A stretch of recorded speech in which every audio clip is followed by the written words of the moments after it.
Ricardo sat nervously in the doctor's office. He was experiencing strange symptoms and it was scaring him. His hand trembled as he held the appointment slip. Ricardo? Ricardo took a deep breath and began to explain his worries. The doctor listened patiently, nodding her head with understanding. Seems you're having a problem with your nervous system, Ricardo, the doctor said gently. But don't worry, we'll figure this out together. Ricardo felt a glimmer of hope. He wasn't alone in this. Your nervous system is like a huge communication network, the doctor explained, as she pulled out a colorful diagram. It's responsible for everything you do, from thinking and feeling to moving and understanding the world around you.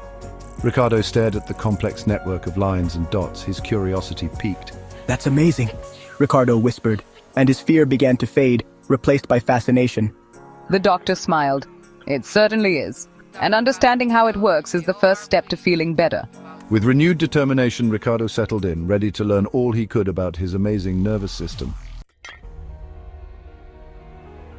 Let's start with the basics, the doctor said. Your nervous system is divided into two main parts, the central nervous system and the peripheral nervous system. She pointed to the diagram. The central nervous system, or CNS, is like the command center. It's made up of your brain and spinal cord, the doctor continued. Your brain, of course, is in charge of your thoughts, emotions, and movements. And the spinal cord acts like a highway, carrying messages between your brain and the rest of your body. Ricardo imagined messages traveling up and down his spine, carrying vital information. "And what about the other one?" Ricardo asked, eager to learn more. The peripheral nervous system? It's like a network of messengers carrying signals all over your body. It's made up of all the nerves that branch out from your central nervous system and connect it to your organs, muscles, and sensory receptors. Ricardo thought for a moment.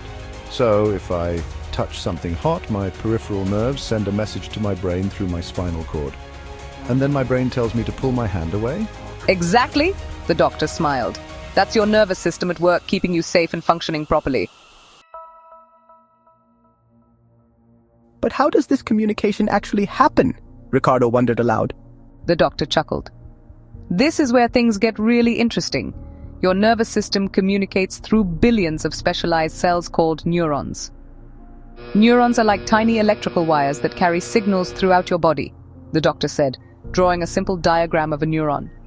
It has these branch-like structures called dendrites that receive signals, a cell body where the nucleus is, and a long fiber called the axon that transmits signals to other neurons.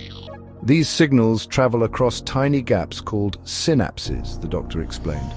When an electrical signal reaches the end of an axon, it triggers the release of chemical messengers called neurotransmitters. Ricardo tried to picture these microscopic messengers carrying important information throughout his body. These neurotransmitters then bind to receptors on the dendrites of other neurons, triggering a new electrical signal and continuing the message, the doctor finished. It's a complex and elegant dance of electricity and chemistry. "Wow," Ricardo breathed, his head spinning with new information. "So, what happens when there's a problem with this communication?" The doctor's face became serious. That's when neurological disorders can occur, she said. These can range from relatively minor problems like headaches and dizziness to more serious conditions like Parkinson's disease, multiple sclerosis, and even Alzheimer's, she explained.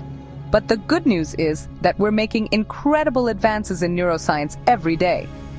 Researchers are constantly developing new treatments and therapies, and we're learning more and more about how to prevent and treat these conditions, the doctor said reassuringly.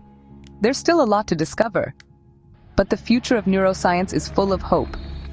Ricardo left the doctor's office that day feeling empowered by knowledge and hope for the future. He knew his journey with his nervous system was just beginning, but he was determined to face it head-on, armed with the understanding and optimism that knowledge provides.